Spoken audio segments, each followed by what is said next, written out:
Hello everyone, welcome to Victor's Knowledge. This is Chinu Sharma, and today in this lecture we are going to take up a very important series of MCQs on polity.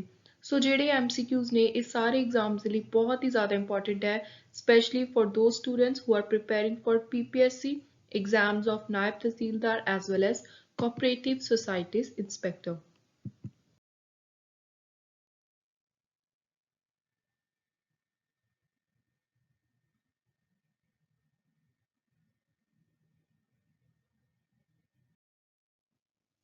ਸੋ ਹੁਣ ਆਪਾਂ start ਕਰਦੇ ਹਾਂ। ਪਹਿਲਾ question ਹੈ, ਕਿਹੜਾ ਇਹ ਜਿਹਾ council act ਸੀ ਜਿਹਦੇ ਅੰਦਰ ਡਾਇਆਰਕੀ ਸਿਸਟਮ ਸਟੇਟ ਲੈਵਲ ਉੱਤੇ ਪਹਿਲੀ ਵਾਰੀ ਲਿਆਂਦੀ ਗਈ, ਇਸਟੈਬਲਿਸ਼ ਕੀਤੀ ਗਈ।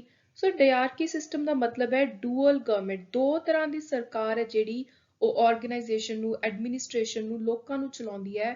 ਸੋ ਇਸ ਡਾਇਆਰਕੀ ਸਿਸਟਮ ਦੇ ਅੰਦਰ ਕੀ ਸੀ, ਜਿਹੜੀ ਪ੍ਰੋਵਿੰਸਿਸ ਸਟੇਟ ਲੈਵਲ ਦੀ ਸਰਕਾਰ ਸੀ ਉਹਦੇ ਵਿੱਚ ਕੰਮ ਨੂੰ ਦੋ ਤਰੀਕੇ ਨਾਲ ਵੰਡਤਾ। ਜਿਹੜੇ ਸਬਜੈਕਟ ਸੀ, ਕੰਮ ਸੀ, ਉਹਨਾਂ ਦੇ ਅੰਦਰ ਇੱਕ ਹੁੰਦਾ ਸੀ ਟਰਾਂਸਫਰਡ ਸਬਜੈਕਟ, ਇੱਕ ਰੱਖਤੇ ਰਿਜ਼ਰਵਡ। ਰਿਜ਼ਰਵ ਦੇ ਅੰਦਰ ਸੀ ਮੇਨ ਇੰਪੋਰਟੈਂਟ ਉਹ ਕੰਮ ਜਿਹੜੇ ਸਿਰਫ ਔਰ ਸਿਰਫ ਡਾਇਰੈਕਟਲੀ ਗਵਰਨਰ ਜਨਰਲ ਦੇ ਕੰਟਰੋਲ ਦੇ ਅੰਦਰ ਸੀ। ਬਾਕੀ ਜਿਹੜੇ ਹੋਰ ਕੋਈ ਹੈਲਥ ਹੋ ਗਿਆ, ਐਜੂਕੇਸ਼ਨ, ਇਸ ਤਰੀਕੇ ਦੇ ਕੰਮ ਸੀ ਉਹਨਾਂ ਨੂੰ ਜਿਹੜੀ ਪ੍ਰੋਵਿੰਸ਼ੀਅਲ ਸਰਕਾਰ ਸੀ ਉਹਦੇ ਕੰਟਰੋਲ ਦੇ ਅੰਦਰ ਰੱਖਤਾ। ਸੋ ਜਿਹੜੀ ਦੋ ਤਰੀਕੇ ਵਾਲੀ ਡੂਅਲ ਸਰਕਾਰ ਬਣਾਈ ਗਈ ਜਿਹਨੂੰ ਆਪਾਂ ਡਾਇਆਰਕੀ ਸਿਸਟਮ ਕਹਿੰਦੇ ਆ, ਇਹ ਆਈ ਸੀ 1919 ਵਾਲੇ ਐਕਟ ਦੇ ਅੰਦਰ। ਸੋ ਇੰਡੀਅਨ ਕਾਉਂਸਲ ਐਕਟ ਆਫ 1990 ਜਿਹਨੂੰ ਆਪਾਂ ਮੌਂਟੇਕ ਚੈਮਸਫੋਰਡ ਰਿਫਾਰਮ ਦੇ ਨਾਮ ਦੇ ਨਾਲ ਵੀ ਜਾਣਦੇ ਹਾਂ। ਨੈਕਸਟ ਹੈ ਡੀਸੈਂਟਰਲਾਈਜੇਸ਼ਨ, ਕਿਸ ਤਰੀਕੇ ਦੀ ਸਰਕਾਰ ਦਾ ਬੈਸਟ ਫੀਚਰ ਹੈ। ਡੀਸੈਂਟਰਲਾਈਜੇਸ਼ਨ ਉਹ ਸਰਕਾਰ ਹੁੰਦੀ ਹੈ ਜਿਹਦੇ ਅੰਦਰ ਇੱਕ ਮੇਨ ਸਟਰੋਂਗ ਯੂਨਿਟਰੀ ਸਰਕਾਰ ਹੋਵੇ, ਸੈਂਟਰ ਲੈਵਲ ਦੇ ਵਿੱਚ ਬੈਠੀ ਹੋਵੇ, ਯੂਨੀਅਨ ਸਰਕਾਰ ਹੋਵੇ, ਦੂਜੀ ਨੀਚੇ ਵਾਲੇ ਲੈਵਲ ਦੇ ਉੱਤੇ ਸਟੇਟ ਛੋਟੇ ਲੈਵਲ ਦੇ ਉੱਤੇ ਵੀ ਸਰਕਾਰ ਬਣਾਈ ਜਾਵੇ। ਸੋ ਡੀਸੈਂਟਰਲਾਈਜੇਸ਼ਨ ਫੈਡਰਲ ਸਰਕਾਰ ਦਾ ਬੈਸਟ ਫੀਚਰ ਹੈ। Under which of the following act indirect election system was started during British government in India? ਸੋ ਇਹ ਸੀ 1892 ਵਾਲਾ ਕਾਉਂਸਲਸ ਐਕਟ ਜਿਹਦੇ ਅੰਦਰ ਪਹਿਲੀ ਵਾਰੀ ਭਾਰਤ ਦੇ ਅੰਦਰ ਜਿਹੜੀ ਬ੍ਰਿਟਿਸ਼ ਸਰਕਾਰ ਸੀ ਉਹਨੇ ਇਨਡਾਇਰੈਕਟ ਇਲੈਕਸ਼ਨਸ ਕਰਵਾਉਣ ਦਾ ਜਿਹੜਾ ਸਿਸਟਮ ਸੀ ਸ਼ੁਰੂ ਕੀਤਾ ਸੀ। Next is which council act of India is known as Morley Minto Reform? Morley Minto Reform ਕਿਹਾ ਜਾਂਦਾ ਹੈ 1909 ਵਾਲੇ ਐਕਟ ਨੂੰ Indian Council Act of 1909, option A, very important. Next is ਕਿਹਦੀ recommendation ਉੱਤੇ Constituent Assembly ਦੀ formation ਹੋਈ ਸੀ? So ਉਹ ਹੋਈ ਸੀ Cabinet Mission ਦੇ ਕਹਿਣ ਉੱਤੇ।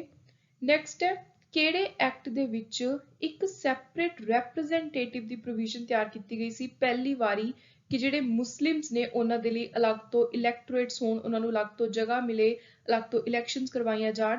ਸੋ ਪਹਿਲੀ ਵਾਰੀ ਇਹ ਵੀ ਕਿਹਾ ਜਾਂਦਾ ਹੈ ਕਿ ਜਿਹੜਾ ਇਹ ਐਕਟ ਹੈ ਇਹਨੇ ਕਮਿਊਨਲਿਜ਼ਮ, ਜਿਹੜਾ ਜਾਤ ਦੇ ਆਧਾਰ ਤੇ ਭੇਦਭਾਵ ਹੁੰਦਾ ਹੈ, ਜਾਤੀਵਾਦ ਹੈ, ਉਹਦੀ ਸ਼ੁਰੂਆਤ ਕੀਤੀ ਸੀ। ਸੋ ਇਹ ਸੈਪਰੇਟ ਰਿਪਰੈਜ਼ੈਂਟੇਟਿਵ ਵਾਲਾ ਸਿਸਟਮ 1909 ਵਾਲੇ ਐਕਟ ਦੇ ਅੰਦਰ ਆਇਆ। ਸੋ ਜਿਹਨੂੰ ਆਪਾਂ ਮੌਰਲੇ ਮਿੰਟੋ ਰਿਫਾਰਮ ਵੀ ਕਹਿੰਦੇ ਹਾਂ। ਸੋ right answer is option C. Diarchy in the state has been ended.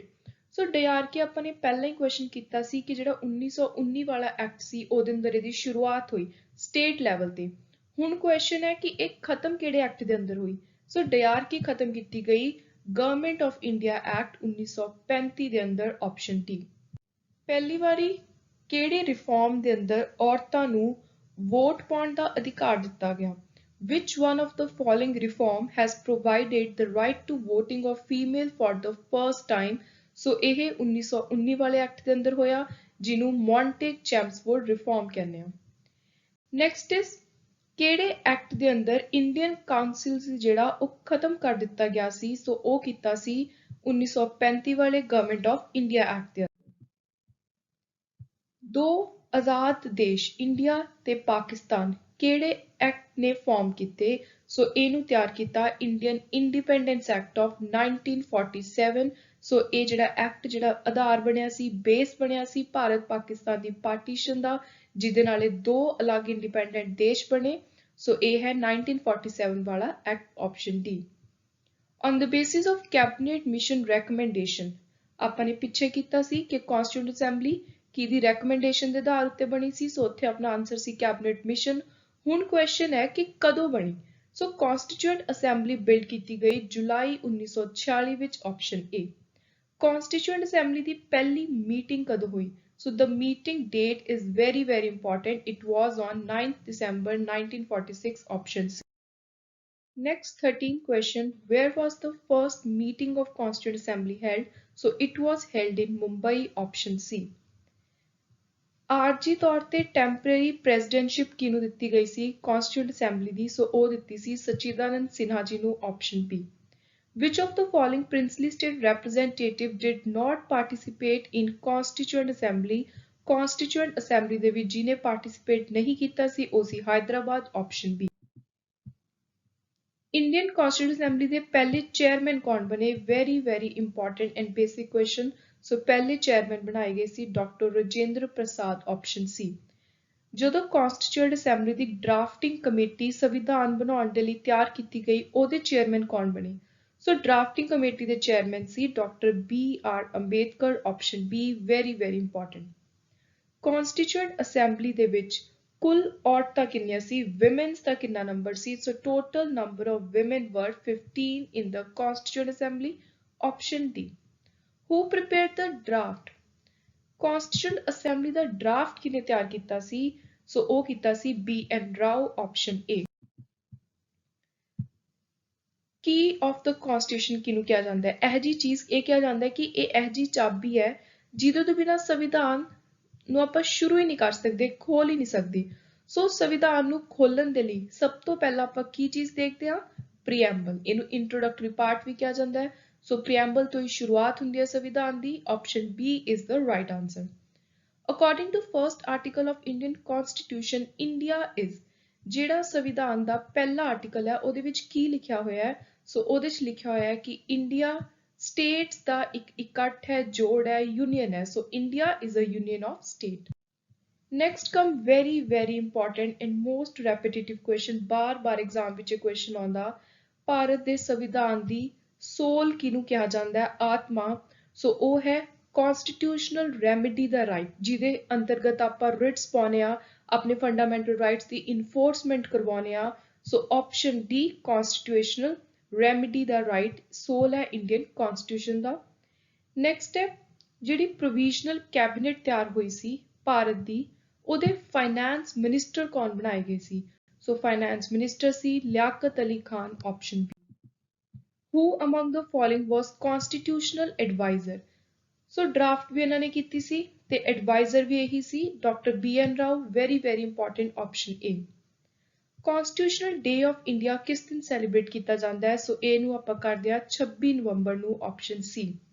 ਜਿਹੜਾ ਫੰਡਾਮੈਂਟਲ ਰਾਈਟਸ ਦਾ ਕਨਸੈਪਟ ਹੈ ਕਿਹੜੀ ਕੰਟਰੀ ਤੋਂ ਬੋਰੋ ਕਰਕੇ ਭਾਰਤ ਦੇ ਸੰਵਿਧਾਨ ਦੇ ਵਿੱਚ ਪਾਇਆ ਗਿਆ ਹੈ ਸੋ ਫੰਡਾਮੈਂਟਲ ਰਾਈਟਸ ਦਾ ਕਨਸੈਪਟ ਲਿਆ ਗਿਆ ਅਮਰੀਕਾ ਤੋਂ united state of America option so ਆਪਾਂ ਨੂੰ ਪਤਾ ਹੈ ਕਿ ਕੁੱਲ 12 ਸ਼ਡਿਊਲ ਨੇ ਜਿਹੜੇ ਭਾਰਤ ਦੇ ਸੰਵਿਧਾਨ ਦੇ ਵਿੱਚ ਆਪਾਂ ਪੜ੍ਹਦੇ ਹਾਂ ਸੋ ਕਿਹੜਾ ਹੈ ਜਿਹੜਾ ਸ਼ਡਿਊਲ ਹੈ ਜਿਹਦੇ ਵਿੱਚ ਸ਼ਡਿਊਲ ਕਾਸਟ ਦੀ ਐਡਮਿਨਿਸਟ੍ਰੇਸ਼ਨ ਦੀ ਡੈਫੀਨੇਸ਼ਨ ਹੈ ਸੋ ਉਹ ਹੈ 6ਵੇਂ ਸ਼ਡਿਊਲ ਦੇ ਅੰਦਰ ਆਪਸ਼ਨ ਸੀ ਕਨਕਰੈਂਟ ਲਿਸਟ ਹੈ ਜਿਹੜੀ ਤਿੰਨ ਲਿਸਟ ਨੇ ਸਟੇਟ ਯੂਨੀਅਨ ਤੇ ਕਨਕਰੈਂਟ ਜਿਹੜੀ ਕਨਕਰੈਂਟ ਲਿਸਟ ਹੈ ਜਿਹਦੇ ਵਿੱਚ ਸਟੇਟ ਤੇ ਸੈਂਟਰ ਯੂਨੀਅਨ ਦੀ ਸਰਕਾਰ ਦੋਨਾਂ ਨੂੰ ਹੱਕ ਹੈ ਸਬਜੈਕਟਸ ਦੇ ਉੱਤੇ ਲਾਅ ਬਣਾਉਣ ਦਾ So ਉਹਦੇ ਅੰਦਰ ਕੁੱਲ ਕਿੰਨੇ ਸਬਜੈਕਟ ਨੇ so how many subjects have been included in concurrent list at present so there are total 52 subject 52 subject ਨੇ concurrent list ਤੇ next ਹੈ ਪੰਚਾਇਤੀ ਰਾਜ ਹੈ ਜਿਹੜਾ ਕਿਹੜੇ ਸ਼ਡਿਊਲ ਦੇ ਅੰਦਰ ਇਨਕਲੂਡ ਕੀਤਾ ਗਿਆ ਹੈ so ਪੰਚਾਇਤੀ ਰਾਜ ਇਹ ਲੋਕਲ ਸੈਲਫ ਗਵਰਨਮੈਂਟ ਦੀ ਗੱਲ ਹੋ ਰਹੀ ਹੈ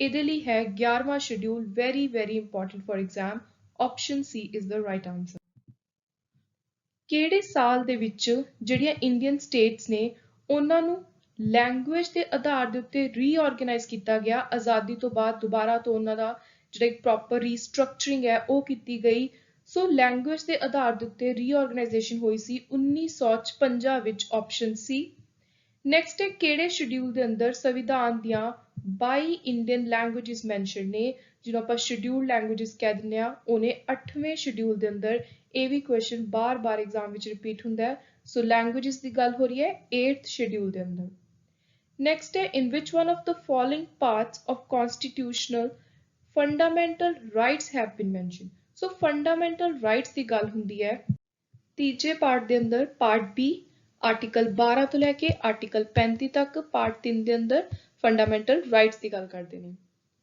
ਨੈਕਸਟ ਹੈ ਕਿਹੜੇ ਪਾਰਟ ਦੇ ਅੰਦਰ ਕॉन्स्टिट्यूशन ਦਾ ਮੈਗਨਾ ਕਾਰਟਾ ਆਫ ਇੰਡੀਆ ਕਿਹਾ ਗਿਆ ਹੈ। ਮਤਲਬ ਮੇਨ ਜੋ ਵੀ ਚੀਜ਼ ਹੈ, ਸਭ ਤੋਂ ਜ਼ਿਆਦਾ ਇੰਪੋਰਟੈਂਟ ਪਾਰਟ ਕਹਿ ਸਕਦੇ ਹਾਂ ਇਹਨੂੰ ਆਪਾਂ ਕॉन्स्टिट्यूशन ਦਾ, ਜਿਹਦੇ ਉੱਤੇ ਸਭ ਤੋਂ ਜ਼ਿਆਦਾ ਆਪਾਂ ਨੇ ਫੋਕਸ ਦੇਣਾ ਹੈ। ਸੋ ਉਹ ਵੀ ਤੀਜਾ ਪਾਰਟ ਹੀ ਹੈ ਜਿਹੜਾ ਫੰਡਾਮੈਂਟਲ ਰਾਈਟਸ ਨਾਲ ਡੀਲ ਕਰਦਾ। ਜੱਜ of supreme court may resign his office by writing to, ਜੇ ਸੁਪਰੀਮ ਕੋਰਟ ਦੇ ਜੱਜ ਨੇ ਰੈਜ਼ਿਗਨੇਸ਼ਨ ਦੇਣਾ ਆਪਣੇ ਆਫਿਸ ਤੋਂ ਤਾਂ ਉਹ ਉਸ ਬਾਰੇ ਪ੍ਰੈਜ਼ੀਡੈਂਟ ਨੂੰ ਰੈਜ਼ਿਗਨੇਸ਼ਨ ਲੈਟਰ ਲਿਖਣਗੇ। Option A. In order to be chosen as member of Lok Sabha, person must not be less than, so minimum age ਕਿੰਨੀ ਰੱਖੀ ਗਈ ਹੈ ਲੋਕ ਸਭਾ ਦਾ ਮੈਂਬਰ ਚੁਣੇ ਜਾਣ ਦੇ ਲਈ, ਸੋ ਉਹ ਹੈ 25। ਆਪਸ਼ਨ ਸੀ। ਨੈਕਸਟ ਹੈ ਕਿਹੜੇ ਆਰਟੀਕਲ ਹੈ ਸੰਵਿਧਾਨ ਦੇ ਜਿਹੜੇ ਸਟੇਟ ਗਵਰਨਮੈਂਟ ਨੂੰ ਕਹਿੰਦੇ ਨੇ ਕਿ ਉਹਨਾਂ ਨੂੰ ਪੰਚਾਇਤਸ ਨੂੰ ਪ੍ਰੋਪਰ ਆਰਗੇਨਾਈਜ਼ ਕਰਨਾ ਚਾਹੀਦਾ ਹੈ। ਸੋ ਇਹ ਇੱਕ ਡਾਇਰੈਕਸ਼ਨ ਦਿੱਤੀ ਗਈ ਹੈ ਸਰਕਾਰ ਨੂੰ, ਇੱਕ ਡੀਪੀਐਸਪੀ ਹੈ, ਡਾਇਰੈਕਟਿਵ ਪ੍ਰਿੰਸੀਪਲ ਹੈ ਸਟੇਟ ਪਾਲਿਸੀ ਦਾ, ਤੇ ਇਹਦੇ ਲਈ ਜਿਹਦੇ ਵਿੱਚ ਵਿਲੇਜ ਪੰਚਾਇਤ ਦੀ ਆਰਗੇਨਾਈਜੇਸ਼ਨ ਦੀ ਗੱਲ ਹੁੰਦੀ ਹੈ, that is article 40, again very very important। ਜਿਹੜਾ ਡਾਇਰੈਕਟਿਵ ਪ੍ਰਿੰਸੀਪਲ ਦਾ ਕੰਸੈਪਟ ਹੈ ਕਿਹੜੀ ਕੰਟਰੀ ਤੋਂ ਬੋਰੋ ਕੀਤਾ ਗਿਆ ਹੈ ਤੇ ਇੰਡੀਅਨ ਕॉन्स्टिट्यूशन ਦੇ ਅੰਦਰ ਇਨਕਲਕੇਟ ਕੀਤਾ ਹੈ, ਸੋ ਇਹ ਲਿਆਂਦਾ ਗਿਆ ਆਇਰਲੈਂਡ ਤੋਂ। Option C, again very important question. So ਜਦੋਂ ਭਾਰਤ ਪਾਕਿਸਤਾਨ ਦੀ ਪਾਰਟੀਸ਼ਨ ਹੋਈ, ਬंटवारा ਹੋਇਆ, ਕੁਝ ਪ੍ਰਿੰਸਲੀ ਸਟੇਟਸ ਰਹਿ ਗਈਆਂ ਸੀ ਜਿਹਨੂੰ ਪ੍ਰਿੰਸਿਸ ਰਾਜੇ ਹੀ ਚਲਾ ਰਹੇ ਸੀਗੇ। ਸੋ ਉਹਨਾਂ ਦੀ ਮਰਜਰ ਇੰਡੀਆ ਦੇ ਵਿੱਚ, ਉਹਨਾਂ ਨੂੰ ਥੋੜੇ ਟਾਈਮ ਬਾਅਦ ਇੰਡੀਆ ਦੇ ਵਿੱਚ ਐਡ ਕੀਤਾ ਗਿਆ। ਕਿਹੜੀ ਇਹ ਜੀ ਪ੍ਰਿੰਸਲੀ ਸਟੇਟ ਹੈ ਜਿਹਨੂੰ ਪੁਲਿਸ ਐਕਸ਼ਨ ਦੇ ਨਾਲ ਇੰਡੀਆ 'ਚ ਲਿਆਂਦਾ ਗਿਆ, ਸੋ ਉਹ ਸੀ Hyderabad. Option B, very important for exam. Next is ਕਿਹੜਾ ਆਰਟੀਕਲ ਹੈ ਸੰਵਿਧਾਨ ਦਾ ਜਿਹਦੇ ਵਿੱਚ ਇਹ ਲਿਖਿਆ ਗਿਆ ਹੈ ਕਿ ਜਿਹੜੀ ਪਾਰਲੀਮੈਂਟ ਹੈ ਕਿਸੇ ਵੀ ਸਟੇਟ ਦੀ ਜਾਂ ਪਰਟੀਕੂਲਰ ਏਰੀਆ ਦੀ ਬਾਉਂਡਰੀ ਬਦਲ ਸਕਦੀ ਹੈ, ਉਹਦਾ ਨਾਮ ਬਦਲ ਸਕਦੀ ਹੈ। ਸੋ ਇਹ ਗੱਲ ਹੋਈ ਹੈ ਆਰਟੀਕਲ 3 ਦੇ ਅੰਦਰ। Option A. Next fundamental rights, again this is repetitive question, ਕਿਹੜੇ ਪਾਰਟ ਦੇ ਵਿੱਚ ਮੈਂਸ਼ਨਡ ਹੈ, and this is again I am saying very very important question. So fundamental rights ਦੀ ਗੱਲ ਹੋ ਰਹੀ ਹੈ ਪਾਰਟ 3 ਦੇ ਅੰਦਰ, ਆਰਟੀਕਲ 12 ਤੋਂ ਲੈ ਕੇ ਆਰਟੀਕਲ 35। ਨੈਕਸਟ ਹੈ ਕਿਹੜਾ ਪਾਰਟ ਹੈ ਸੰਵਿਧਾਨ ਦਾ ਜਿਹੜਾ ਇਲੈਕਸ਼ਨਸ ਦੀ ਗੱਲ ਕਰਦਾ। ਸੋ ਇਲੈਕਸ਼ਨਸ ਦੀ ਗੱਲ ਹੋ ਰਹੀ ਹੈ ਪਾਰਟ 15 ਦੇ ਅੰਦਰ। ਆਪਸ਼ਨ ਡੀ, ਇਲੈਕਸ਼ਨ ਹੋ ਗਿਆ, ਇਲੈਕਸ਼ਨ ਕਮਿਸ਼ਨ ਦੇ ਕੀ ਕੰਮ ਨੇ, ਸੋ ਇਹ ਸਾਰਾ ਕੁਝ ਉਰੇ ਹੀ ਮੈਂਸ਼ਨਡ ਹੈ। ਨੈਕਸਟ ਹੈ ਜੇ ਕਿਸੇ ਨੇ ਇੰਡੀਅਨ ਸਿਟੀਜ਼ਨਸ਼ਿਪ ਨੂੰ ਖਤਮ ਕਰਨਾ ਹੈ, ਭਾਰਤ ਦੀ ਨਾਗਰਿਕਤਾ ਦੇ ਉੱਤੇ ਐਂਡ ਲਗਾਉਣਾ, ਤਾਂ ਉਹਦੇ ਲਈ ਕਿਹੜੇ-ਕਿਹੜੇ ਤਰੀਕੇ ਨੇ। ਸੋ ਇਹ ਤਿੰਨੋਂ ਹੀ ਤਰੀਕੇ ਨੇ, ਜਾਂ ਤਾਂ ਉਹ ਆਪਣੀ ਮਰਜ਼ੀ ਦੇ ਨਾਲ ਅਨਾਉਂਸ ਕਰਦੇ ਕਿ ਉਹ ਇੰਡੀਆ ਦੀ ਸਿਟੀਜ਼ਨਸ਼ਿਪ ਛੱਡ ਰਿਹਾ ਹੈ, ਜਾਂ ਕਿਸੇ ਹੋਰ ਕੰਟਰੀ ਦੀ ਸਿਟੀਜ਼ਨਸ਼ਿਪ ਨੂੰ ਜਦੋਂ ਕੋਈ ਇਨਸਾਨ ਐਕਸੈਪਟ ਕਰ ਲੈਂਦਾ ਹੈ ਤਾਂ ਆਟੋਮੈਟਿਕਲੀ ਇੰਡੀਆ ਦੀ ਸਿਟੀਜ਼ਨਸ਼ਿਪ ਖਤਮ ਹੋ ਜਾਂਦੀ ਹੈ। On snatching citizenship bye the government, ਕੋਈ ਇਸ ਤਰੀਕੇ ਨਾਲ ਸਰਕਾਰ ਦੇ ਨਾਲ ਧੋਖਾ ਕਰੇ, ਕੋਈ ਸਰਕਾਰ ਦੇ ਅਗੇਂਸਟ ਵਾਰ ਵੇਜ ਕਰੇ। ਸੋ ਜੇ ਇਸ ਤਰ੍ਹਾਂ ਦੀ ਸਿਚੁਏਸ਼ਨ ਆਉਂਦੀ ਹੈ, ਕਈ ਵਾਰੀ ਸਰਕਾਰ ਖੁਦ ਕਿਸੇ ਦੀ ਸਿਟੀਜ਼ਨਸ਼ਿਪ ਸਨੈਚ ਕਰ ਲੈਂਦੀ ਹੈ, ਵਾਪਿਸ ਲੈ ਲੈਂਦੀ ਹੈ, ਤਾਂ ਉਹ ਵੀ ਕੇਸ ਹੋ ਸਕਦਾ ਹੈ। ਸੋ ਇਹ ਤਿੰਨੋਂ ਹੀ ਕੇਸ ਨੇ। ਰਾਈਟ ਆਂਸਰ ਹੈ option D, all of these. Next ਹੈ ਕਿਹੜੀ ਕॉन्स्टिट्यूशनल ਅਮੈਂਡਮੈਂਟ ਹੋਈ ਜਿਹਦੇ ਨਾਲ ਰਾਈਟ ਟੂ ਪ੍ਰੋਪਰਟੀ ਨੂੰ ਫੰਡਾਮੈਂਟਲ ਰਾਈਟ ਤੋਂ ਹਟਾ ਦਿੱਤਾ ਗਿਆ। ਸੋ ਇਹਨੂੰ ਇੱਕ ਸਿੰਪਲ ਲੀਗਲ ਕॉन्स्टिट्यूशनल ਰਾਈਟ ਬਣਾਤਾ। ਇਹ ਹੈ 44th constitutional amendment. Option B. Next ਹੈ ਸੰਵਿਧਾਨ ਦੇ ਕਿਹੜੇ ਆਰਟੀਕਲਸ ਨੇ ਜਿਹੜੇ ਰਾਈਟ ਟੂ ਫਰੀडम ਦੀ ਗੱਲ ਕਰਦੇ ਨੇ। ਸੋ ਉਹ ਨੇ ਆਰਟੀਕਲ 19 ਤੋਂ ਲੈ ਕੇ ਆਰਟੀਕਲ 22। Option B. ਕਿਹੜੇ ਅਜੇ ਫੰਡਾਮੈਂਟਲ ਰਾਈਟ ਹੈ ਜਿਹੜਾ ਭਾਰਤ ਤੋਂ ਬਾਹਰ ਵਾਲੇ ਕਿਸੇ ਵੀ ਨਾਗਰਿਕ ਨੂੰ, ਫੋਰਨਰ ਨੂੰ ਨਹੀਂ ਦਿੱਤਾ ਜਾਂਦਾ। ਸੋ ਉਹ ਰਾਈਟ ਹੈ ਐਕਸਪ੍ਰੈਸ਼ਨ ਦਾ, right to freedom of expression. This is not provided to foreigner citizen. Next is ਕਿਹੜਾ ਆਰਟੀਕਲ ਹੈ ਜਿਹਦੇ ਵਿੱਚ ਫਰੀडम ਆਫ ਪ੍ਰੈਸ ਦੀ ਗੱਲ ਕੀਤੀ ਗਈ ਹੈ। So freedom of press indirectly 19A ਦੇ ਅੰਦਰ ਹੀ ਇਨਕਲੂਡਡ ਹੈ, ਜਿਹੜਾ ਰਾਈਟ ਟੂ ਫਰੀडम ਆਪਾਂ ਨੂੰ ਦਿੰਦਾ, ਆਪਾਂ ਆਪਣੇ ਐਕਸਪ੍ਰੈਸ ਕਰ ਸਕਦੇ ਹਾਂ ਵਿਚਾਰ। ਸੋ ਇਹਦੇ ਅੰਦਰ ਹੀ ਪ੍ਰੈਸ ਦੀ ਫਰੀडम ਵੀ ਆਉਂਦੀ ਹੈ। ਨੈਕਸਟ ਅਗੇਨ ਰੈਪੀਟੀਟਿਵ ਕੁਐਸਚਨ, ਪਰ ਉਰੇ ਮੈਂ ਤੁਹਾਨੂੰ ਪਿੱਛੇ ਦੱਸਣਾ ਭੁੱਲ ਗਈ ਸੀ ਸਾਲ। ਸੋ ਜਿਹੜੇ ਕॉन्स्टिट्यूशनल ਅਮੈਂਡਮੈਂਟ ਦੇ ਨਾਲ ਰਾਈਟ ਟੂ ਪ੍ਰੋਪਰਟੀ ਨੂੰ ਫੰਡਾਮੈਂਟਲ ਰਾਈਟ ਦੀ ਲਿਸਟ ਚੋਂ ਹਟਾਤਾ ਸੀ, ਉਹ ਸੀ 44th। ਇਹਦਾ ਈਅਰ ਵੀ ਬਹੁਤ ਵਾਰੀ ਐਗਜ਼ਾਮ ਪੁੱਛਿਆ ਜਾਂਦਾ ਹੈ, ਮੈਥ ਦੀ ਫੋਲੋਇੰਗ ਵਿੱਚ ਬਹੁਤ ਵਾਰੀ ਆਉਂਦਾ, ਜਾਂ ਫਿਰ ਕਰੈਕਟ ਇਨਕਰੈਕਟ ਵਿੱਚ। ਸੋ ਜਦੋਂ ਵੀ ਤੁਸੀਂ ਕॉन्स्टिट्यूशनल ਅਮੈਂਡਮੈਂਟ ਤਿਆਰ ਕਰਨੀਆਂ ਨੇ, you must remember their year side by side. Next ਹੈ ਕਿਹੜੇ ਆਰਟੀਕਲ ਦੇ ਅੰਦਰ 6 ਤੋਂ 14 ਸਾਲ ਤੱਕ ਦੇ ਬੱਚਿਆਂ ਦੇ ਲਈ ਰਾਈਟ ਟੂ ਐਜੂਕੇਸ਼ਨ, ਸਿੱਖਿਆ ਦਾ ਜਿਹੜਾ ਅਧਿਕਾਰ ਹੈ ਇਹਨੂੰ ਫੰਡਾਮੈਂਟਲ ਰਾਈਟ ਬਣਾ ਦਿੱਤਾ ਗਿਆ। ਸੋ ਉਹ ਹੈ article 21A, very very important. Next, ਜਦੋਂ ਵੀ ਐਮਰਜੈਂਸੀ ਲੱਗਦੀ ਹੈ, ਕਿਹੜੇ ਆਰਟੀਕਲ ਨੇ ਜਿਹੜੇ ਸਸਪੈਂਡ ਨਹੀਂ ਹੁੰਦੇ, ਜਿਹੜੇ ਚੱਲਦੇ ਰਹਿੰਦੇ ਨੇ, ਜਿਹਨੂੰ ਲੋਕ ਇੰਜੋਏ ਕਰ ਸਕਦੇ ਨੇ? ਸੋ ਉਹ ਦੋ ਆਰਟੀਕਲ ਜੋ ਫੰਡਾਮੈਂਟਲ ਰਾਈਟ ਨਾਲ ਡੀਲ ਕਰਦੇ ਨੇ, that are 20 and 21। So right answer ਹੈ ਇਸ ਕੁਐਸਚਨ ਦਾ ਆਪਸ਼ਨ ਡੀ। ਜਦੋਂ ਵੀ ਐਮਰਜੈਂਸੀ ਲੱਗਦੀ ਹੈ ਤਾਂ ਆਰਟੀਕਲ 20 ਤੇ 21 ਉਸੇ ਤਰ੍ਹਾਂ ਦੇ ਨਾਲ ਰਹਿੰਦੇ ਨੇ, ਸਸਪੈਂਡ ਨਹੀਂ ਹੁੰਦੇ। ਨੈਕਸਟ ਜਿਹੜਾ ਕੁਐਸਚਨ ਹੈ, ਉਹ ਜੋ ਉੱਪਰ ਮੈਂ ਤੁਹਾਨੂੰ ਕੁਐਸਚਨ ਦੱਸਿਆ ਸੀ ਰਾਈਟ ਟੂ ਐਜੂਕੇਸ਼ਨ ਬਾਰੇ, ਉਹਦੇ ਨਾਲ ਹੀ ਰਿਲੇਟਡ ਹੈ। ਸੋ ਜਿਹੜੀ ਉਰੇ ਆਪਾਂ ਰਾਈਟ ਟੂ ਐਜੂਕੇਸ਼ਨ ਦੀ ਗੱਲ ਕਰਦੇ ਆ, ਇਹਨੂੰ ਫੰਡਾਮੈਂਟਲ ਰਾਈਟ ਬਣਾਇਆ ਗਿਆ। ਇਹਦੇ ਲਈ ਇੱਕ ਅਮੈਂਡਮੈਂਟ ਕੀਤੀ ਗਈ ਸੰਵਿਧਾਨ ਦੇ ਅੰਦਰ। ਸੋ ਜਿਹੜੀ ਅਮੈਂਡਮੈਂਟ ਹੈ, ਇਹਦਾ ਈਅਰ ਕੀ ਹੈ ਤੇ ਇਹਦਾ ਨੰਬਰ ਕੀ ਹੈ, ਕਿਹੜੀ ਕਨਸਟੀਟਿਊਸ਼ਨਲ ਅਮੈਂਡਮੈਂਟ ਹੈ? ਇਹ ਕੁਐਸਚਨ ਤੁਸੀਂ ਦੇਖੋਗੇ ਹਰ ਐਗਜ਼ਾਮ ਵਿੱਚ ਕਿਸੇ ਨਾ ਕਿਸੇ ਫਾਰਮ ਵਿੱਚ ਤੁਹਾਨੂੰ ਦੇਖਣ ਨੂੰ ਮਿਲੂਗਾ। So this is one of the most important question. So ਇਹਦੇ ਲਈ ਜਿਹੜੀ ਅਮੈਂਡਮੈਂਟ ਕੀਤੀ ਗਈ ਹੈ ਉਹ ਹੈ 86th ਕਨਸਟੀਟਿਊਸ਼ਨਲ ਅਮੈਂਡਮੈਂਟ 2002। ਸੋ ਤੁਸੀਂ ਆਰਟੀਕਲ 21A, ਕਿਹੜਾ ਏਜ ਗਰੁੱਪ ਹੈ 6 ਤੋਂ 14 ਸਾਲ, ਕਿਹੜਾ ਰਾਈਟ ਹੈ ਰਾਈਟ ਟੂ ਐਜੂਕੇਸ਼ਨ ਜਿਹਨੂੰ ਫੰਡਾਮੈਂਟਲ ਰਾਈਟ ਬਣਾਇਆ ਗਿਆ ਹੈ, ਕਿਹੜੀ ਅਮੈਂਡਮੈਂਟ ਦੇ ਨਾਲ 86 ਸਾਲ ਕਿਹੜਾ ਸੀ 2002। ਨੈਕਸਟ 51st ਕੁਐਸਚਨ, ਜਿਹੜੀ ਕੈਲਕਟਾ ਵਿੱਚ ਸੁਪਰੀਮ ਕੋਰਟ ਸੈਟਅਪ ਕੀਤੀ ਗਈ ਸੀ, ਕਿਹੜੇ ਐਕਟ ਦਾ ਪਾਰਟ ਸੀ ਜਿਹਦੇ ਅੰਤਰਗਤ ਇਸ ਸੁਪਰੀਮ ਕੋਰਟ ਨੂੰ ਇਸਟੈਬਲਿਸ਼ ਕੀਤਾ ਗਿਆ? ਸੋ ਉਹ ਸੀ regulating act of 1773। Again very important and most repetitive question from constitutional background of India. Next is, under which article responsibility has been given to state government? ਸੋ ਕਿਹੜਾ ਹੈ ਜਿਹੜਾ article ਹੈ ਜਿਹਦੇ ਅੰਦਰ ਸਟੇਟ ਦੀ ਸਰਕਾਰ ਨੂੰ ਇੱਕ ਰਿਸਪੌਂਸਿਬਿਲਿਟੀ ਡਿਊਟੀ ਦਿੱਤੀ ਗਈ ਹੈ ਕਿ ਉਹਨਾਂ ਨੇ ਇਨਵਾਇਰਨਮੈਂਟ ਨੂੰ, ਵਾਤਾਵਰਣ ਨੂੰ, ਫੋਰੈਸਟ, ਵਾਈਲਡ ਲਾਈਫ, ਇਹ ਸਾਰੀਆਂ ਚੀਜ਼ਾਂ ਨੂੰ ਕੰਜ਼ਰਵ ਕਰਨਾ ਹੈ ਤੇ ਪ੍ਰੋਟੈਕਟ ਕਰਨਾ ਹੈ। ਸੋ ਇਹਦੇ ਲਈ ਜਿਹੜਾ ਆਰਟੀਕਲ ਹੈ ਉਹ ਹੈ 48A ਤੇ ਇਹ ਡੀਲ ਕਰਦਾ ਹੈ directive principal of state policy ਦੇ ਨਾਲ। Next, Right to Information Act. When was this act came into force as fundamental right for Indian citizen? So Right to Information Act ਆਇਆ 2005 ਵਿੱਚ, very important। ਕਿਹੜੀ constitutional amendment ਹੈ ਜਿਹਨੇ fundamental duties ਨੂੰ ਲਿਆਂਦਾ, add ਕੀਤਾ ਸੰਵਿਧਾਨ ਦੇ ਅੰਦਰ ਇੰਡੀਅਨ ਸਿਟੀਜ਼ਨਸ ਦੇ ਲਈ? ਸੋ ਇਹਨੂੰ ਮਿੰਨੀ ਕਨਸਟੀਟਿਊਸ਼ਨ ਵੀ ਕਿਹਾ ਜਾਂਦਾ ਹੈ ਇਸ ਅਮੈਂਡਮੈਂਟ ਨੂੰ, ਕਿਉਂਕਿ ਇਸ ਅਮੈਂਡਮੈਂਟ ਦੇ ਨਾਲ ਬਹੁਤ ਸਾਰੀਆਂ ਮੇਜਰ ਚੇਂਜਸ ਲਿਆਂਦੀਆਂ ਗਈਆਂ, ਮੇਜਰ ਚੀਜ਼ਾਂ ਨੂੰ ਇਨਕਲੂਡ ਕੀਤਾ ਗਿਆ। ਸੋ ਇਹ ਹੈ 42nd constitutional amendment, very important। How many fundamental duties have been given for Indians in Article 51A? Article 51A fundamental duties ਦੇ ਨਾਲ ਡੀਲ ਕਰਦੇ ਆ। ਸੋ ਇਹਦੇ ਵਿੱਚ ਟੋਟਲ 11 fundamental duties ਦਿੱਤੀਆਂ ਹੋਈਆਂ ਨੇ। ਐਗਜ਼ੈਕਟਿਵ ਪਾਵਰ ਹੈ ਜਿਹੜੀ ਇੰਡੀਅਨ ਯੂਨੀਅਨ ਦੀ, ਸੋ ਪੂਰੇ ਦੇਸ਼ ਦੀ ਐਗਜ਼ੈਕਟਿਵ ਪਾਵਰ ਕਿਹਦੇ ਕੋਲ ਹੈ, ਮੇਨ ਹੈਡ ਕੌਣ ਹੈ? ਸੋ ਉਹ ਹੈ ਆਪਣੇ ਦੇਸ਼ ਦੇ ਰਾਸ਼ਟਰਪਤੀ, the president, option B. Who is the constitutional head? ਸੰਵਿਧਾਨਿਕ ਹੈਡ ਕੌਣ ਨੇ ਦੇਸ਼ ਦੇ ਕਨਸਟੀਟਿਊਸ਼ਨ ਦੇ ਮੁਤਾਬਿਕ? ਸੋ ਉਹ ਨੇ ਪ੍ਰੈਜ਼ੀਡੈਂਟ ਆਫ ਇੰਡੀਆ, ਆਪਸ਼ਨ ਸੀ। ਜਦੋਂ ਵੀ ਪ੍ਰੈਜ਼ੀਡੈਂਟ ਦੀ ਇਲੈਕਸ਼ਨ ਹੁੰਦੀ ਹੈ ਤਾਂ ਉਹਦੇ ਵਿੱਚ ਕੌਣ ਹਿੱਸਾ ਲੈਂਦਾ? ਸੋ ਉਹਦੇ ਵਿੱਚ ਰਾਜ ਸਭਾ ਦੇ ਮੈਂਬਰ, ਲੋਕ ਸਭਾ, ਨਾਲ ਹੀ ਵਿਧਾਨ ਸਭਾ ਦੇ ਜਿਹੜੇ ਇਲੈਕਟਿਡ ਮੈਂਬਰਸ ਨੇ ਉਹ ਪਾਰਟਿਸਿਪੇਟ ਕਰਦੇ ਨੇ। ਸੋ ਰਾਈਟ ਆਨਸਰ ਹੈ ਆਪਸ਼ਨ ਬੀ 1 2 3। ਰਾਸ਼ਟਰਪਤੀ ਦੀ ਚੋਣ ਲੜਨ ਦੇ ਲਈ ਮਿਨੀਮਮ ਏਜ ਕਿੰਨੀ ਹੋਣੀ ਚਾਹੀਦੀ ਹੈ? ਸੋ ਉਹ ਹੈ 35 ਸਾਲ, option D. Which of the following union territory can participate in presidential election? ਸੋ ਜਿਹੜੀਆਂ ਦੋ ਯੂਨੀਅਨ ਟੈਰੀਟਰੀਜ਼ ਪ੍ਰੈਜ਼ੀਡੈਂਟ ਦੀ ਇਲੈਕਸ਼ਨ ਵਿੱਚ ਪਾਰਟਿਸਿਪੇਟ ਕਰ ਸਕਦੀਆਂ ਨੇ ਉਹ ਹੈ ਦਿੱਲੀ ਤੇ ਪੁਡੂਚੇਰੀ, ਆਪਸ਼ਨ ਸੀ। ਸੋ ਇਹ ਵੀ ਕੁਐਸਚਨ ਬਾਰ-ਬਾਰ ਐਗਜ਼ਾਮ ਵਿੱਚ ਰਿਪੀਟ ਹੁੰਦਾ ਹੈ। So this is very important. Due to violence of constitution, ਸੰਵਿਧਾਨ ਦੇ ਕਿਸੇ ਵੀ ਪ੍ਰੋਵੀਜ਼ਨ ਨੂੰ ਤੋੜਨ ਦੇ ਲਈ ਜਿਹੜੇ ਪ੍ਰੈਜ਼ੀਡੈਂਟ ਹੈ ਉਹਨਾਂ ਨੂੰ ਰਿਮੂਵ ਕਰ ਸਕਦੇ ਆ ਬਿਫੋਰ ਹਿਸ ਟਰਮ ਬਾਈ ਇੰਪੀਚਮੈਂਟ।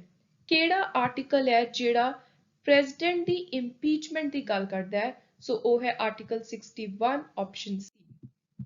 ਅੰਡਰ ਵਿਚ article the president has power to grant pardon?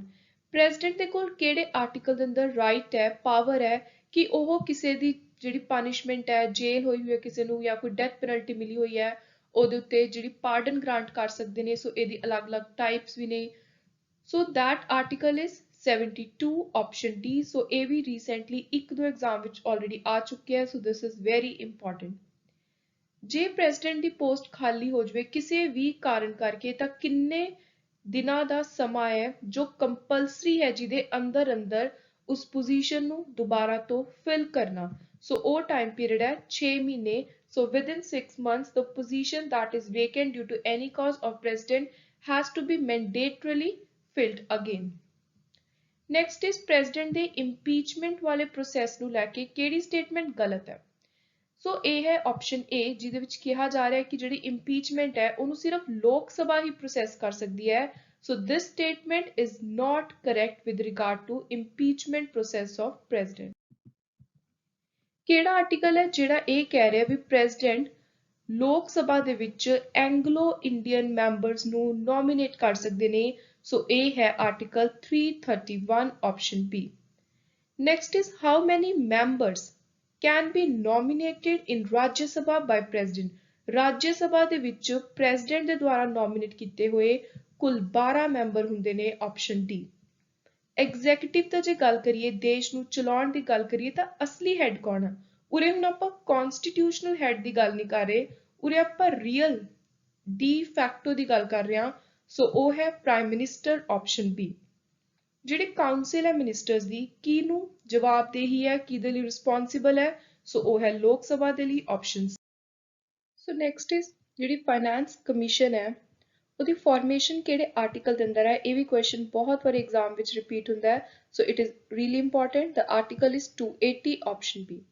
Next ਹੈ ਫਾਈਨੈਂਸ ਕਮਿਸ਼ਨ ਜਿਹੜਾ 280 ਆਰਟੀਕਲ ਦੇ ਅੰਦਰ ਬਣ ਰਿਹਾ ਹੈ, ਇਹਦੇ ਚੇਅਰਮੈਨ ਕੌਣ ਅਪਾਇੰਟ ਕਰਦਾ ਹੈ? ਸੋ ਚੇਅਰਮੈਨ ਨੂੰ ਨਿਯੁਕਤ ਕੀਤਾ ਜਾਂਦਾ ਹੈ ਪ੍ਰੈਜ਼ੀਡੈਂਟ ਦੇ ਦੁਆਰਾ option A। Next very important, maximum member ਕਿੰਨੇ ਹੋ ਸਕਦੇ ਨੇ ਲੋਕ ਸਭਾ ਦੇ ਜੋ ਸੰਵਿਧਾਨ ਨੇ ਡਿਟਰਮਾਈਨ ਕੀਤੇ ਨੇ? ਸੋ ਜੇ ਆਪਾਂ ਪ੍ਰੈਜ਼ੈਂਟਲੀ ਗੱਲ ਕਰੀਏ ਤਾਂ 550 ਨੇ। ਪਹਿਲਾਂ ਜਿਹੜੇ 2020 ਤੱਕ 2 ਐਂਗਲੋ ਇੰਡੀਅਨ ਮੈਂਬਰਸ ਹੁੰਦੇ ਸੀ, ਹੁਣ ਉਹ ਐਂਗਲੋ ਇੰਡੀਅਨ ਮੈਂਬਰ ਵਾਲਾ ਕੰਸੈਪਟ ਖਤਮ ਕਰਤਾ। ਸੋ ਹੁਣ 552 ਦੀ ਬਜਾਏ 550 ਮੈਕਸਿਮਮ ਮੈਂਬਰ ਨੇ। So you must remember this. On whose recommendation is the distribution of finances between center and state done?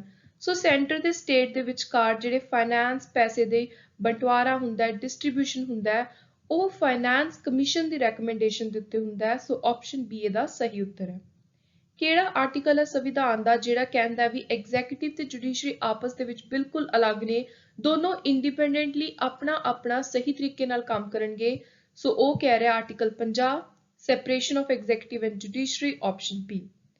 ਜੇ ਕਦੇ ਵੀ ਦੋ ਹਾਊਸਿਸ ਨੇ ਜਿਹੜੇ ਰਾਜ ਸਭਾ ਤੇ ਲੋਕ ਸਭਾ ਉਹਨਾਂ ਦੀ ਇਕੱਠੀ ਜੁਆਇੰਟ ਸਿਟਿੰਗ ਕਰਵਾਈ ਜਾਂਦੀ ਹੈ ਤਾਂ ਉਸ ਜੁਆਇੰਟ ਸਿਟਿੰਗ ਨੂੰ ਪ੍ਰੀਸਾਈਡ ਕੌਣ ਕਰਦਾ ਹੈ, ਹੈਡ ਕੌਣ ਕਰਦਾ ਹੈ? ਸੋ ਉਹਨੂੰ ਕਰਦੇ ਆ ਲੋਕ ਸਭਾ ਦੇ ਸਪੀਕਰ। ਸੋ ਇਹ ਵੀ ਬਹੁਤ ਵਾਰੀ ਐਗਜ਼ਾਮ ਵਿੱਚ ਰਿਪੀਟ ਹੁੰਦਾ question. So this is important one. Rajya Sabha election ਲੜਨ ਦੇ ਲਈ ਮਿਨੀਮਮ ਏਜ ਕਿੰਨੀ ਹੈ? ਸੋ ਰਾਜ ਸਭਾ ਦੀ ਇਲੈਕਸ਼ਨ ਲੜਨ ਦੇ ਲਈ ਮਿਨੀਮਮ ਏਜ ਹੈ 30 ਸਾਲ ਆਪਸ਼ਨ C। ਕੌਣ ਡਿਸਾਈਡ ਕਰਦਾ ਵੀ ਕੋਈ ਬਿੱਲ ਮਨੀ ਬਿੱਲ ਹੈ ਜਾਂ ਫਿਰ ਨਹੀਂ?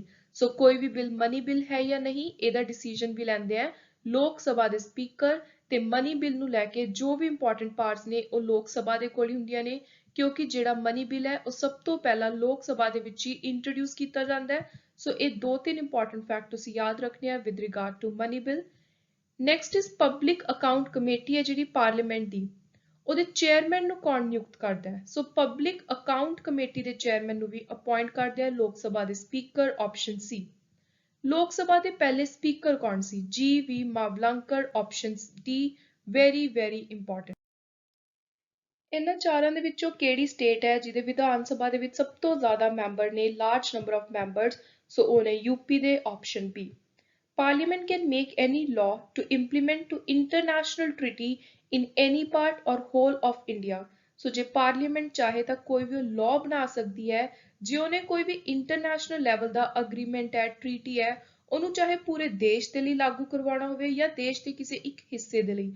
ਸੋ ਇਹਦੇ ਲਈ ਸਹੀ ਆਪਸ਼ਨ ਹੈ ਕਿ ਜੇ ਪਾਰਲੀਮੈਂਟ ਨੇ ਐਵੇਂ ਕਰਨਾ ਹੈ ਕਿਸੇ ਵੀ ਇੰਟਰਨੈਸ਼ਨਲ ਟ੍ਰੀਟੀ ਦੇ ਨਾਲ ਰਿਲੇਟਡ ਡਿਸੀਜਨ ਲੈਣਾ ਤਾਂ ਉਹਨੂੰ ਪਹਿਲਾਂ ਸਟੇਟ ਦੀ ਕੰਸੈਂਟ ਲੈਣ ਦੀ ਕੋਈ ਵੀ ਲੋੜ ਨਹੀਂ ਹੈ।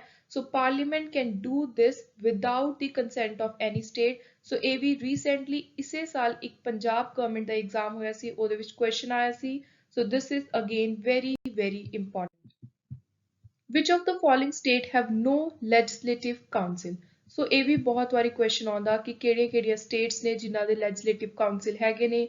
ਸੋ ਤੁਹਾਨੂੰ ਇਹ ਵੀ ਪਤਾ ਹੋਣਾ ਚਾਹੀਦਾ ਕਿ ਰੀਸੈਂਟਲੀ ਜਦੋਂ ਜੰਮੂ ਕਸ਼ਮੀਰ ਨੂੰ ਯੂਟੀ ਬਣਾਇਆ ਗਿਆ ਉਦੋਂ ਉਹਦਾ ਜਿਹੜਾ ਲੈਜਿਸਲੇਟਿਵ ਕਾਉਂਸਲ ਸੀ ਉਹਨੂੰ ਅਬੋਲਿਸ਼ ਕਰ ਦਿੱਤਾ ਗਿਆ। ਸੋ ਜਿਹੜੀ ਸਟੇਟਸ ਦਾ ਇਹਨਾਂ ਚਾਰਾਂ ਦੇ ਵਿੱਚੋਂ ਲੈਜਿਸਲੇਟਿਵ ਕਾਉਂਸਲ ਨਹੀਂ ਹੈ ਉਹ ਹੈ Rajasthan, option A. Within how many days Rajya Sabha is required to make its recommendation for money bill? Money bill ਦੇ ਉੱਤੇ ਜੇ ਕੋਈ ਜਵਾਬ ਦੇਣਾ ਹੈ, ਕੋਈ ਆਪਣੀ recommendation ਦੇਣੀ ਹੈ ਤਾਂ ਉਹਦੇ ਲਈ ਰਾਜ ਸਭਾ ਦੇ ਕੋਲ 14 ਦਿਨਾਂ ਦਾ ਸਮੇਂ ਹੁੰਦਾ ਹੈ, ਆਪਸ਼ਨ ਏ। ਪਹਿਲੇ ਲਾਅ ਆਫੀਸਰ ਇੰਡੀਆ ਦੇ ਕਿਹਨੂੰ ਕਿਹਾ ਜਾਂਦਾ ਹੈ? ਸੋ ਪਹਿਲੇ ਲਾਅ ਆਫੀਸਰ ਹੁੰਦੇ ਨੇ ਦੇਸ਼ ਦੇ attorney general, so option B is the right answer. Next 84th question ਇੱਕ ਸਟੇਟਮੈਂਟ ਹੈ ਵਿਦ ਰਿਗਾਰਡ ਟੂ ਰਾਜ ਸਭਾ ਜਿਹੜੀ ਕਹਿ ਰਹੀ ਹੈ ਕਿ ਰਾਜ ਸਭਾ ਨੂੰ ਡਿਸੋਲਵ ਕੀਤਾ ਜਾ ਸਕਦਾ ਹੈ। ਸੋ ਇਹ ਬਿਲਕੁਲ ਗਲਤ ਹੈ। ਰਾਜ ਸਭਾ ਇੱਕ ਪਰਮਾਨੈਂਟ ਨੇਚਰ ਦੀ ਹੈ, so it can not be dissolved, option D is the right answer. ਪਹਿਲੀ ਵਾਰੀ ਭਾਰਤ ਦੇ ਅੰਦਰ ਪੰਚਾਇਤੀ ਰਾਜ ਸਿਸਟਮ ਕਿਹੜੀ ਸਟੇਟ ਵਿੱਚ ਸ਼ੁਰੂ ਹੋਇਆ ਸੀ? ਸੋ ਇਹਦੀ ਸ਼ੁਰੂਆਤ ਹੋਈ ਸੀ ਰਾਜਸਥਾਨ ਤੋਂ, option A. Rajya Sabha members ਦਾ ਟਰਮ ਕਿੰਨਾ ਹੁੰਦਾ ਹੈ? ਸੋ ਹਰ 2 ਸਾਲ ਬਾਅਦ ਕੁਝ ਮੈਂਬਰ ਨੇ ਜਿਨ੍ਹਾਂ ਨੂੰ ਰਿਟਾਇਰ ਕੀਤਾ ਜਾਂਦਾ ਹੈ। ਸੋ ਇੱਕ ਮੈਂਬਰ ਦਾ ਟੋਟਲ ਉਰੇ 6 ਇਅਰਸ ਦਾ ਪੀਰੀਅਡ ਹੈ, ਆਪਸ਼ਨ ਡੀ। ਰਾਜ ਸਭਾ ਦੇ ਚੇਅਰਮੈਨ ਕਿਹਨੂੰ ਨਿਯੁਕਤ ਕੀਤਾ ਜਾਂਦਾ ਹੈ? ਸੋ ਰਾਜ ਸਭਾ ਦੇ ਐਕਸ ਆਫੀਸ਼ੀਓ ਚੇਅਰਮੈਨ ਹੁੰਦੇ ਨੇ ਵਾਈਸ ਪ੍ਰੈਜ਼ੀਡੈਂਟ, ਆਪਸ਼ਨ ਸੀ, ਵੈਰੀ ਇੰਪੋਰਟੈਂਟ। ਪਹਿਲੀ ਵਾਰੀ ਰਾਜ ਸਭਾ ਭਾਰਤ ਦੇ ਅੰਦਰ ਕਿਹੜੇ ਸਾਲ ਵਿੱਚ ਕਨਸਟੀਟਿਊਟ ਕੀਤੀ ਗਈ ਸੀ? So it was ਕਨਸਟੀਟਿਊਟਡ in 1952, option ਸੀ। ਕਿਹੜੀ ਸੰਵਿਧਾਨਿਕ ਅਮੈਂਡਮੈਂਟ ਹੈ ਜਿਹਦੇ ਅੰਦਰ VOTING ਏਜ ਨੂੰ 21 ਤੋਂ ਘਟਾ ਕੇ 18 ਕੀਤਾ ਗਿਆ? ਸੋ ਇਹ ਵੀ ਰੀਸੈਂਟਲੀ ਇੱਕ ਐਗਜ਼ਾਮ ਵਿੱਚ ਕੁਐਸਚਨ ਆਇਆ ਸੀ, ਦਿਸ ਇਜ਼ ਵੈਰੀ ਇੰਪੋਰਟੈਂਟ। ਸੋ ਉਹ ਅਮੈਂਡਮੈਂਟ ਹੈ 61st, ਆਪਸ਼ਨ। ਨੈਕਸਟ ਹੈ ਕਿਹੜੇ ਅਜਿਹੇ ਸਬਜੈਕਟ ਹੈ ਜਿਹਦੇ ਉੱਤੇ ਸੈਂਟਰ ਤੇ ਸਟੇਟ ਦੋਨੋਂ ਲਾਅ ਬਣਾ ਸਕਦੇ ਨੇ? ਸੋ ਜਦੋਂ ਸਟਾਰਟਿੰਗ ਵਿੱਚ ਮੈਂ ਤੁਹਾਨੂੰ ਇੱਕ ਲਿਸਟ ਦੀ ਗੱਲ ਕੀਤੀ ਸੀ ਉਦੋਂ ਵੀ ਦੱਸਿਆ ਸੀ ਜਿਹੜੀ ਲਿਸਟ ਦੇ ਅੰਦਰ 52 ਸਬਜੈਕਟਸ ਨੇ ਕਰੰਟਲੀ। ਸੋ ਇਸ ਲਿਸਟ ਦਾ ਨਾਮ ਹੈ ਕਨਕਰੈਂਟ ਲਿਸਟ, ਆਪਸ਼ਨ ਏ। ਸੋ ਜਿਹੜੇ ਵੀ ਸਬਜੈਕਟ ਕਨਕਰੈਂਟ ਲਿਸਟ ਨੇ ਉਹਦੇ ਉੱਤੇ ਸੈਂਟਰ ਤੇ ਸਟੇਟ ਦੋਨੋਂ ਲਾਅ ਬਣਾ ਸਕਦੇ ਨੇ। ਪਰ ਜੇ ਇਹੋ ਜਿਹੀ ਸਿਚੁਏਸ਼ਨ ਆ ਜਾਵੇ ਵੀ ਸੈਂਟਰ ਸੇਮ ਸਬਜੈਕਟ ਉੱਤੇ ਸੇਮ ਕਿਸੇ ਕੰਮ ਉੱਤੇ ਅਲੱਗ ਲਾਅ ਬਣਾਉਣਾ ਚਾਹ ਰਹੀ ਹੈ, ਸਟੇਟ ਉਹਦੇ ਅਗੇਂਸਟ ਹੈ, ਤਾਂ ਉੱਥੇ ਜੋ ਸੈਂਟਰ ਦਾ ਲਾਅ ਹੋਊਗਾ ਉਹ ਸਟੇਟ ਦੇ ਲਾਅ ਨੂੰ ਓਵਰਟੇਕ ਕਰ ਲੂ। ਸੋ ਉਰੇ ਵੀ ਜੇ ਆਪਾਂ ਦੇਖੀਏ ਤਾਂ ਜ਼ਿਆਦਾ ਜਿਹੜੀ ਪਾਵਰ ਹੈ ਉਹ ਸੈਂਟਰ ਦੇ ਕੋਲ ਹੈ। ਨੈਕਸਟ ਹੈ by which of the following constitutional amendment Sikkim became new state of India? ਸੋ ਸਿੱਕਿਮ ਨਵੀਂ ਸਟੇਟ ਬਣੀ ਸੀ 36th ਅਮੈਂਡਮੈਂਟ ਤੋਂ ਬਾਅਦ, ਆਪਸ਼ਨ ਬੀ। ਨੈਕਸਟ ਹੈ ਕਿਹੜਾ ਸੰਵਿਧਾਨ ਦਾ ਆਰਟੀਕਲ ਹੈ ਜਿਹੜਾ ਐਸਸੀਜ਼ ਦੀ ਲੋਕ ਸਭਾ ਦੇ ਅੰਦਰ ਰਿਜ਼ਰਵੇਸ਼ਨ ਦੀ ਗੱਲ ਕਰਦਾ ਹੈ? ਸੋ ਉਹ ਹੈ ਆਰਟੀਕਲ 330, ਆਪਸ਼ਨ ਏ। ਆਜ਼ਾਦੀ ਤੋਂ ਬਾਅਦ ਜਿਹੜਾ ਪੰਚਾਇਤੀ ਰਾਜ ਸੀ ਉਹਨੂੰ ਪਹਿਲੀ ਵਾਰੀ ਕਿਹੜੀ ਕਮੇਟੀ ਨੇ ਰეკਮੈਂਡ ਕੀਤਾ ਸੀ ਕਿ ਇੱਕ ਲੋਕਲ ਲੈਵਲ ਤੇ ਅਲੱਗ ਤੋਂ ਸਰਕਾਰ ਹੋਣੀ ਚਾਹੀਦੀ ਹੈ, ਪੰਚਾਇਤੀ ਰਾਜ ਹੋਣਾ ਚਾਹੀਦਾ ਹੈ? ਸੋ ਉਹਨੂੰ ਰეკਮੈਂਡ ਕੀਤਾ ਸੀ ਬਲਵੰਤ ਰਾਏ ਮਹਿਤਾ ਕਮੇਟੀ, ਆਪਸ਼ਨ ਡੀ। ਜੇ ਪੰਚਾਇਤ ਕੈਨਬਿਸ ਹੈ ਤਾਂ ਕਿੰਨੇ ਦਿਨਾਂ ਦੇ ਅੰਦਰ ਅੰਦਰ ਦੁਬਾਰਾ ਤੋਂ ਫਿਲ ਕਰਨਾ ਹੈ ਜੇ ਪੰਚਾਇਤ ਖਾਲੀ ਹੋ ਰਹੀ ਹੈ? ਸੋ ਜੇ ਡਿਸੋਲਵ ਹੋ ਰਹੀ ਹੈ ਪੰਚਾਇਤ ਤਾਂ ਦੁਬਾਰਾ ਤੋਂ ਉਸ ਪੰਚਾਇਤ ਨੂੰ 6 ਮਹੀਨੇ ਦੇ ਅੰਦਰ ਅੰਦਰ ਇਲੈਕਸ਼ਨਸ ਕਰਵਾ ਕੇ ਕਨਸਟੀਟਿਊਟ ਕੀਤਾ ਜਾਊਗਾ। 52nd ਅਮੈਂਡਮੈਂਟ ਹੈ ਜਿਹੜੀ ਸੰਵਿਧਾਨ ਦੀ ਕਿਸ ਚੀਜ਼ ਨਾਲ ਰਿਲੇਟਡ ਹੈ? ਸੋ ਇਹ ਵੀ ਬਹੁਤ ਜ਼ਿਆਦਾ ਇੰਪੋਰਟੈਂਟ ਹੈ, ਡਾਇਰੈਕਟਲੀ ਇਨਡਾਇਰੈਕਟਲੀ ਇਹ ਵੀ ਬਾਰ-ਬਾਰ ਐਗਜ਼ਾਮ ਵਿੱਚ ਪੁੱਛੀ ਜਾਂਦੀ ਹੈ। ਸੋ ਇਹ ਗੱਲ ਕਰਦੀ ਹੈ ਐਂਟੀ ਡਿਫੈਕਸ਼ਨ ਲਾਅ ਦੀ, ਇਹਦੇ ਨਾਲ ਰਿਲੇਟਡ ਤੁਸੀਂ 10th ਸ਼ਡਿਊਲ ਵੀ ਜ਼ਰੂਰ ਪੜ੍ਹ ਕੇ ਜਾਣਾ ਹੈ। Dr. Ambedkar was elected in the Constituent Assembly from? Dr. Ambedkar ਚੁਣੇ ਗਏ ਸੀ ਵੈਸਟ ਬੰਗਾਲ Constituent Assembly ਤੋਂ, option B. Who among the following first presented the idea of structure of Constituent Assembly for India? ਸੋ ਪਹਿਲੀ ਵਾਰੀ Constituent Assembly ਦਾ ਜਿਹੜਾ idea ਸੀ ਉਹ Swaraj party ਦੇ ਦੁਆਰਾ ਰੱਖਿਆ ਗਿਆ ਸੀ, option B. ਸਰਕਾਰੀਆ ਕਮੇਟੀ ਕਿਸ ਚੀਜ਼ ਨਾਲ ਰਿਲੇਟਡ ਹੈ? ਸੋ ਸਰਕਾਰੀਆ ਕਮੇਟੀ ਗੱਲ ਕਰਦੀ ਹੈ ਯੂਨੀਅਨ ਤੇ ਸਟੇਟ ਦੇ ਆਪਸ ਦੇ ਵਿੱਚ ਰਿਸ਼ਤੇ ਦੀ, relation between union and state. This is also very important question. Next ਹੈ ਜਦੋਂ ਨਹਿਰੂ ਜਵਾਹਰ ਲਾਲ ਨਹਿਰੂ ਜੀ ਦੇ ਦੁਆਰਾ ਇੱਕ ਟੈਂਪਰੇਰੀ 1946 ਵਿੱਚ ਇੰਟਰਿਮ ਸਰਕਾਰ ਤਿਆਰ ਕੀਤੀ ਗਈ, ਉਸ ਸਰਕਾਰ ਦੇ ਫਾਈਨੈਂਸ ਮਿਨਿਸਟਰ ਕੌਣ ਸੀ? ਸੋ ਇਹ ਕੁਐਸਚਨ ਪਹਿਲਾਂ ਵੀ ਆਏ ਸੀ ਪਰ ਇਹਦੀ ਫਾਰਮ ਉੱਥੇ ਅਲੱਗ ਸੀ। ਸੋ ਉਹ ਸੀ ਲਿਆਕਤ ਅਲੀ ਖਾਨ, ਆਪਸ਼ਨ ਬੀ। ਜਿਹੜਾ ਸਟੇਟ ਦਾ ਕੰਟੀਨਜੈਂਸੀ ਫੰਡ ਹੈ ਉਹਨੂੰ ਬਣਾਉਣ ਦੀ ਰਿਸਪੌਂਸਿਬਿਲਿਟੀ ਕਿਹਦੇ ਕੋਲ ਹੈ? Which of the following is responsible for establishing contingency fund of state? So a responsibility है state legislature the, option C. Doctrine of harmonious construction ਕਿਹੜੀ ਸੁਪਰੀਮ ਕੋਰਟ ਦੇ important judgment ਦੇ ਵਿੱਚੋਂ ਨਿਕਲ ਕੇ ਆਇਆ ਸੀ?